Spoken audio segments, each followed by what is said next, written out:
fixture, I would say. He's the president of HempVentures. He's focusing on sustainable materials and rapidly renewable resources, as opposed to renewable resources, to end our dependence on petrochemical and timber products. He was formerly employed by Sunstrand Hemp Processing, but he's now working to reintroduce industrial hemp to the North American market, along with the social, economic, and environmental benefits of industrial hemp production and processing. Take it away, Ryan.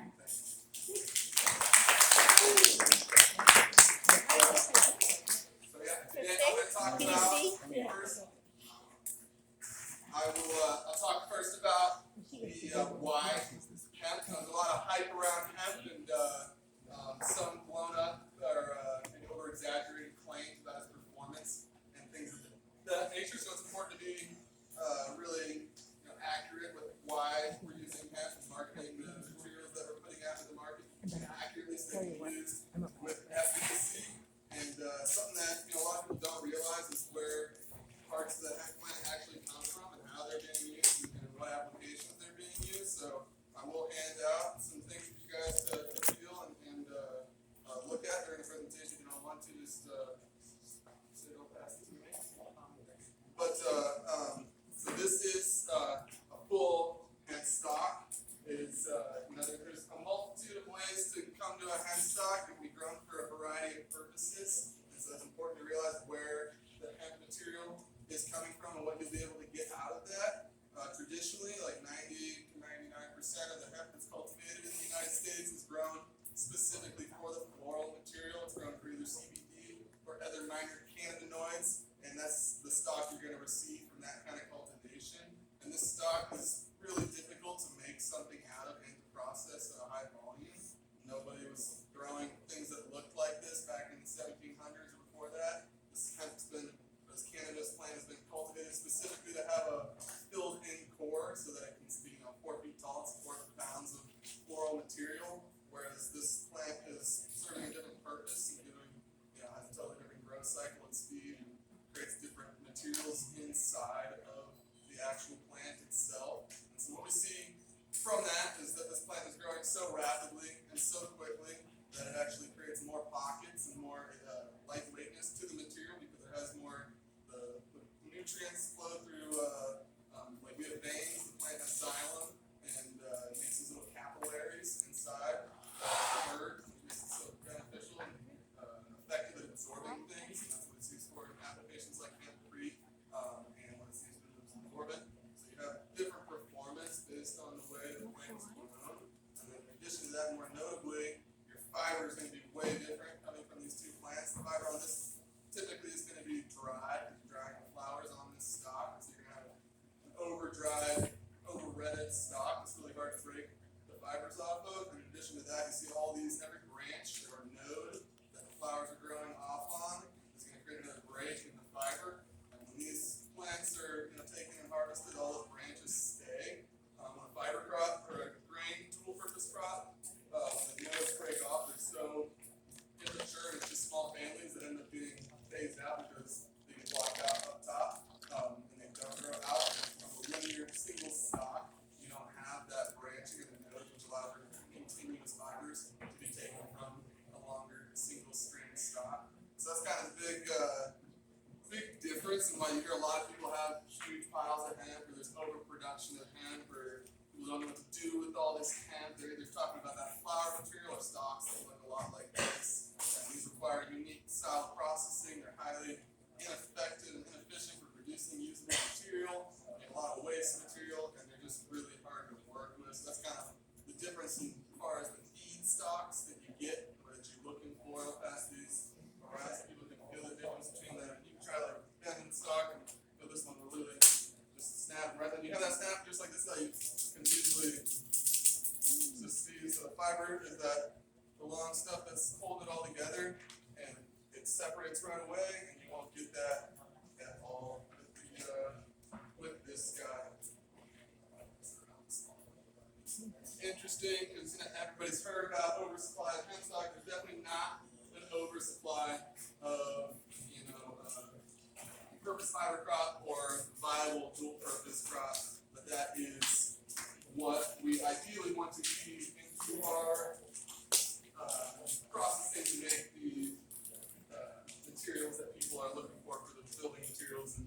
textiles and things of that nature. The second thing to look at, which is really cool, is actually what you're using when you utilize hemp fibers and when you use hemp fur. So the stalk of the plant is made up of 3 primary components, and you have your epidermis, the skin that's on the outside of it, which sheds off, and you have your long fibers, and then your short fibers are hurt on the inside. So when you wear hemp clothing, you're actually wearing the material that the plant wore during its lifetime. You have those inherent qualities. Plant has an afterlife, just as we do. I'm sorry. But that is, the inherent qualities, what it learned during its life in the field, is shown and used, and it's, when it's used, that's why hemp is UV resistant, and it's got natural antimicrobial properties due to its hollow fiber shape, and its moisture wicking, all that kind of stuff. It's because you're using skin, we call it plant armor. It was what the plant used to protect itself during its lifetime.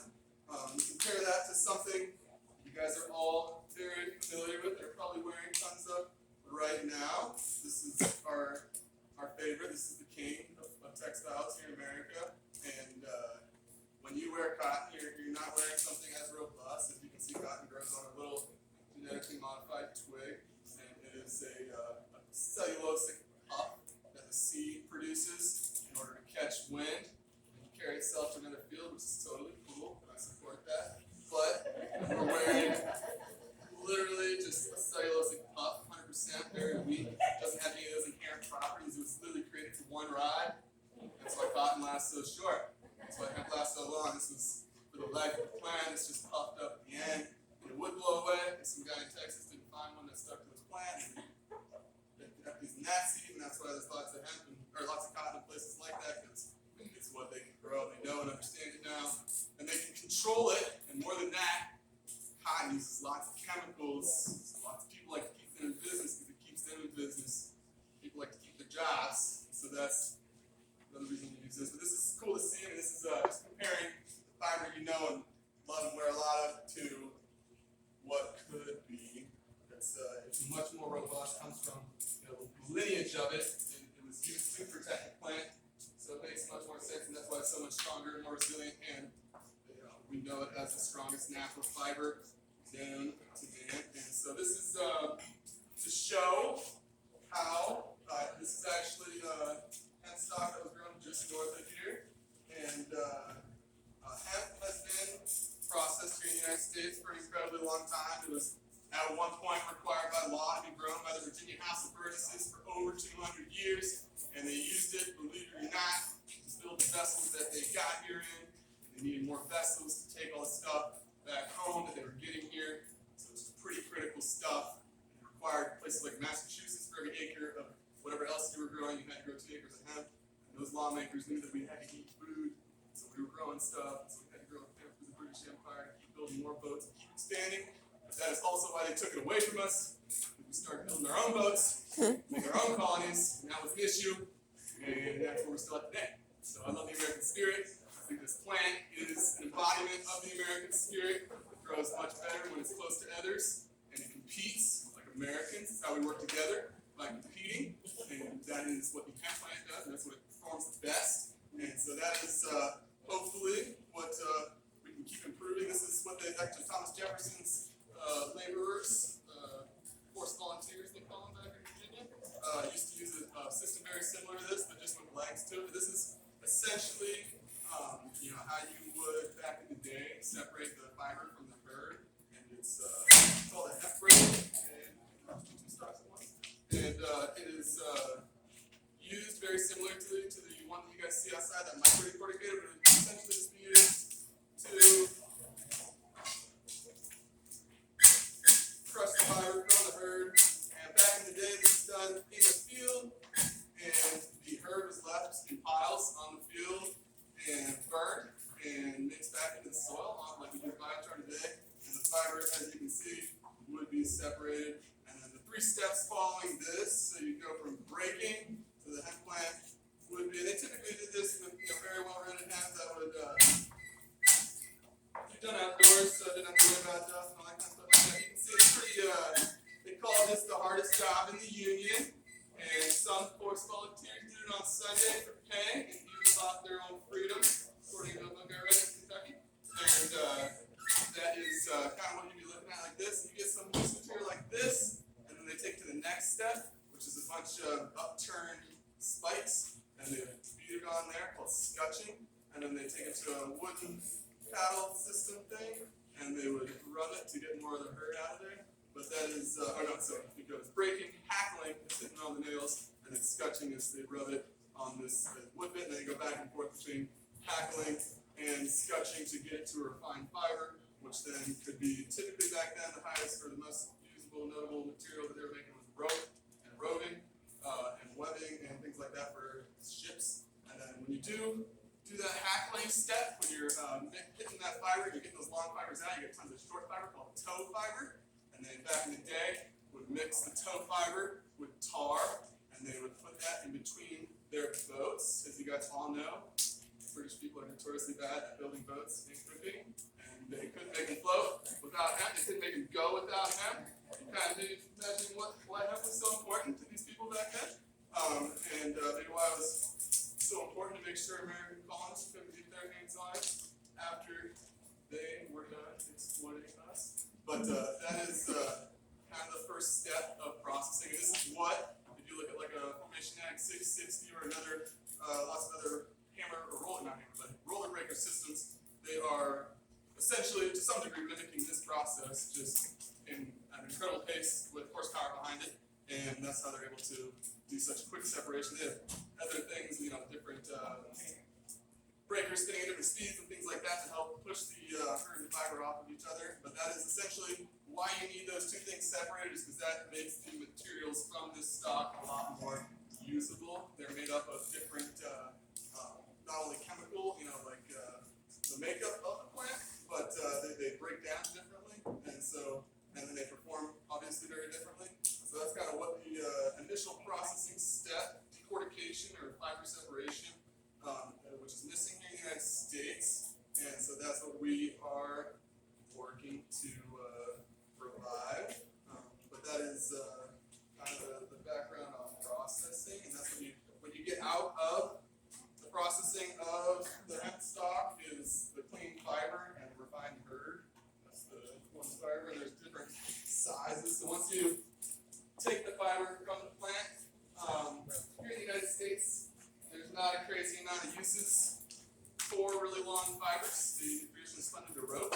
We come up with a bunch of cool materials for things like that. But here in the United States, we do use tons of things like non-wovens and mats and wipes and other things that the fiber can perform incredibly well on.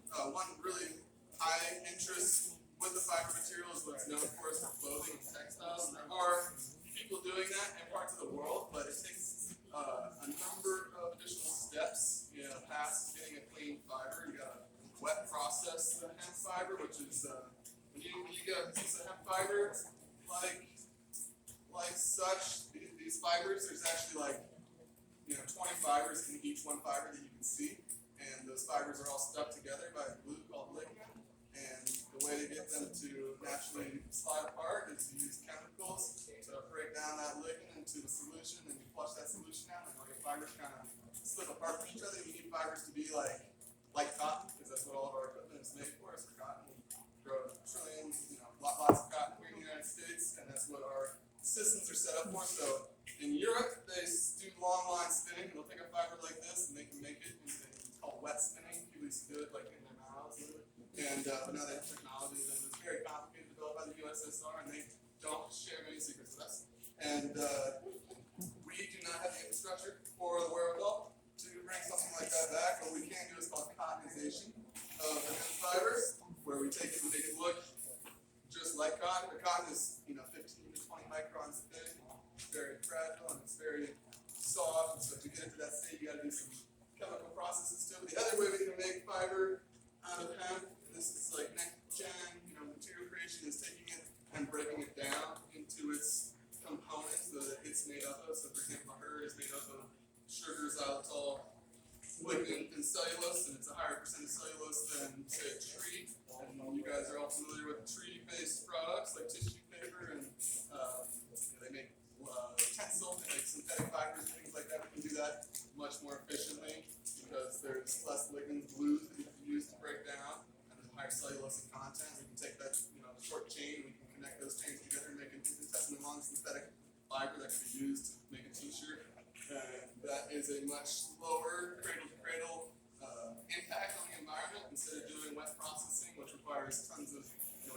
1,000-pound bale of hemp, and you're only going to get about 80 pounds of material usable to spin out of that, and it's highly inefficient. And the reason they have processes like that is because they're based on very old models where they just use fiber and it was used for ancient applications, which we are no longer looking to use this material for. But that all said, the most threatening and most impactful thing about the potential of industrial hemp besides its application is its productivity. There was research by a guy named Lester Dewey back in 1915. He's going for the United States government on a small crop called Arlington Farms in Northern Virginia, and they proved without a doubt that this is the most bioproductive natural resource known to mankind. Produce 8 tons of material. You can grow so fast you can hear it growing. It's literally the most productive crop known to man, and they decided to ignore that information. And on that exact same farm, Arlington Farms, which was Robert E. Lee's great grandfather's, it's called Langley Estate. It's the name Langley. That is where they built the Pentagon, and they never grown hemp again. And they went around the country destroying all the hemp germplasm. Most recently in the 1980s at CSU, where they were holding a very well-known strain called Kentuckiana, which was a cross of European and Chinese hemp varieties. I have a hunch the United States government is weary still of its citizens, which is pretty. We're still doing it, still making it a little conservative, not making it easy. But that said, that is why hemp is the most bioproductive crop, bar none. Produced correctly, it can be tri-crop or dual crop, which means you're getting more than one thing off the harvest. Dual crop typically is done with grain and fiber, or with CBD or floral material and fiber. And the tri-crop is getting seed, flour, and stock off of a single crop. But that is ideally where most feedstock will start coming for fiber processing. Growing specifically for fiber is very economically difficult. To convince a farmer for just 2 things, and it's raw bales, and you're buying it off in the farm gate price. That's a tough sell when they can do a grain and be able to sell this as a byproduct, and it makes more sense and use of the land, all that kind of stuff like that. But that is kind of what's also limiting hemp production is for those 90 years that hemp was not being made here, no engineers being paid, and none of them in their free time were looking at large-scale fiber processing, and so we lack that technology here big time, and we don't really work with any other natural fibers, and so we don't know how to use them at all, and that's why there's kind of for the first time in I think world history since they first came here, we're looking at Europeans for advice. It's a terrible time in American history, and I think we're going to figure out how to do it ourselves. But until then, people are still exploring what these guys have been able to explore for the last 90 years, as we have not been able to. All that said, I will show you now some cool applications and uses of these materials, and hand them around so you guys can get your hands on them.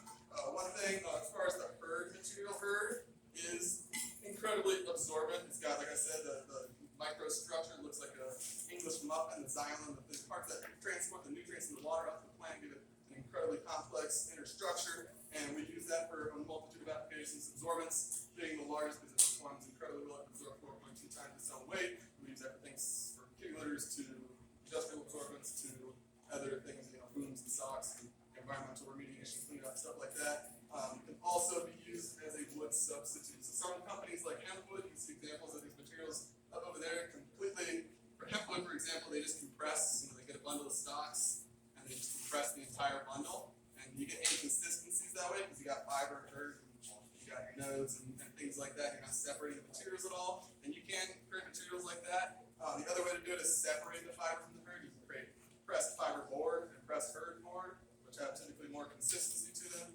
But those materials can be used for a multitude of different applications. This is very simple. There's particle boards. As far as when it comes to pressed boards, there's 3 major target markets. One is particle board, which is the simplest. You're really just taking a material, putting it into a size range, and then pressing that into a board with a binder. MDF is the other one, and that's medium density or multi-density fiber board. You have to initiate the pulping process and then press that into a very consistent board. That's a lot of furniture, stuff like that's made out of. And then the hardest and the most elusive thing to reach is an OSB board, which is an oriented strand board, which uses multi-layered, multi-directional hemp hurd and creates tension in every direction, so the board has a lot more strength and can be used for a lot higher range of functions. But that is, we do have the capability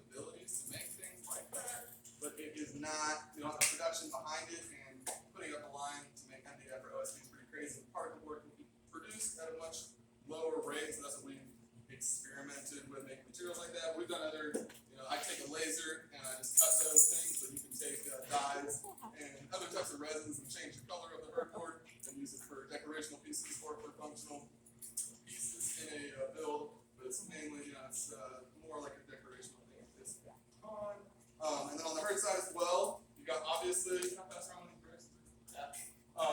There is a well-known use, very cool, works out very well with hemp in particular. They do hemp building with other lime mixes. Hemp works optimally because the size and the performance of the herd, having all those microstructures, creates all those air pockets and stuff like that. Obviously, hempcrete or hemp lime is a mixture of lime, powdered lime, water, and herd. The lime and the water mix together, which restarts the lime cycle, and it sinks into all those pores and pockets in the herd, literally turning that herd material into a petrified piece of plant material, or essentially a rock, which makes it pest resistant, mold resistant. Families can talk all about that because that's what they do. But another cool, using the same principles of using a binder to hold herd together. This is a material that would, something you find on the forest floor. This is 100% bio-based materials. This is mushroom mycelium as the binder, and they just inoculate that into a herd and mix it up and put it into a mold, and the mycelium grows into the mold, and it can be used either as a packaging replacement, for foam packaging, but they also use it for replacement for EPS, functional foams, and things like paddle boards and surfboards and insides, insulation for hot tubs, things like that. And then also on the herd side, we can take the herd down to a bunch of different microns. So you have a herd come out at this size, right, in your system, and from there you got to refine it to the size and shape that your customers are looking for, whatever application is going to make it the highest margin. And that is, we can take it and micronize it and make it real small, and they mix it into other plastics as a filler. And that's what this is, like 37% hemp ground up into PLA and printed at my house in my free time. But that is, I mentioned this. So this is what the actual hemp breaks look like. This is the old traditional model. Thomas Jefferson patented the first steam powered hemp brake. Really cool guy ahead of his time. But yeah, designed it. Don't steal that. That's my patent design. But that is on the herd side. I know there's more things. The other thing we can do with it is called dissolution, a process of breaking the herd down and then using its derivative materials to create other synthetically derived materials. And then on the fiber side, that is, you can either just do right off the plant, just straight up artwork. It's functional, right? Just right off the stem. But that is the most, the hardest to get to, most elusive supply chain is making textile materials from it. It takes like 20 more steps to get into this after you have a clean fiber. But things that are much more realistic and things we're doing and using today are things like grow mats. And so there's two ways to get to a non-woven. There's more ways, but two main ways is either an air lay or a wet lay. So an air lay is when you take the fibers and you mix them all up and you get them mixed usually with something else as well. And then they either needle punch it or spray it with some sort of adhesive or something like that. But you can get a very thin mat of the fibers, and they use this for grow mats and for all sorts of other applications for propagation issues. They can make it thicker for insulation and stuff like that. And the other way is the wet lay, where you mix it up in a wet slurry and you lay it out on a sheet, and they use this for everything from the tops of surfboards to any sort of shaped good you can target with an epoxy. And the largest, besides textiles, the largest by weight use of hemp fiber in the world is for automotive components. They use it for the interior, the parts that go right underneath your leather, besides the BMW i8s and the Bugattis and a number of high-end cars out in Europe, and they have a very good deal. Their government there is giving them a tax break for having a certain amount of the car components produced from natural fibers. So they have very long contracts, like Renault has a 5-year contract with a company in France. So it's very easy to make sure they can grow hemp, so they have a lot of consistency, and that's kind of what we lack here in the United States, consistent markets like that to grow materials into. And then the other things you can make fiber are things like, this is hemp wick, which is it's hemp is spun into twine and covered in beeswax, and that's used to light things on fire. It's waterproof fire starter. You guys haven't seen that hemp stuff too. It burns at the exact same temperature as hemp, so you're not overburning your hemp. And that is kind of some of the lower applications, and then obviously you can take the hemp and make it into things like paper pulping. It's another process that can be done with herd or the fiber, and that is really, there's definitely more. As you can see, Willie and Figure is constructed from all hemp materials. I recommend you check out the key down there. It's pretty cool kind of fun.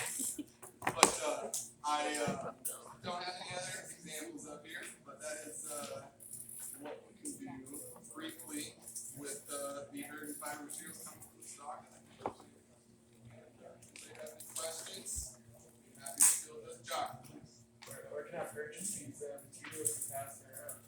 do have a booth outside, but also right now there's a shortage of North American fiber processors and cultivators. If you're interested in getting into that field, talk to me. Literally, into that field. Talk to me, and we can discuss how to spend a lot of your money. That is outside. Anybody else have any questions about hemp markets or applications, or you thought something cool new you want to bring to the table? Well, it's been a pleasure.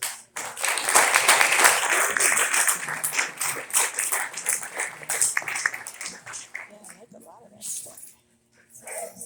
Cool stuff. Yes, you were outside on your own. You were really supposed to be outside your stuff.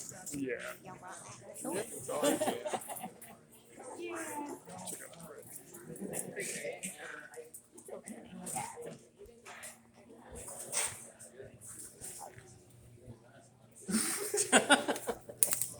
But it's biodegradable, right? It'll all bother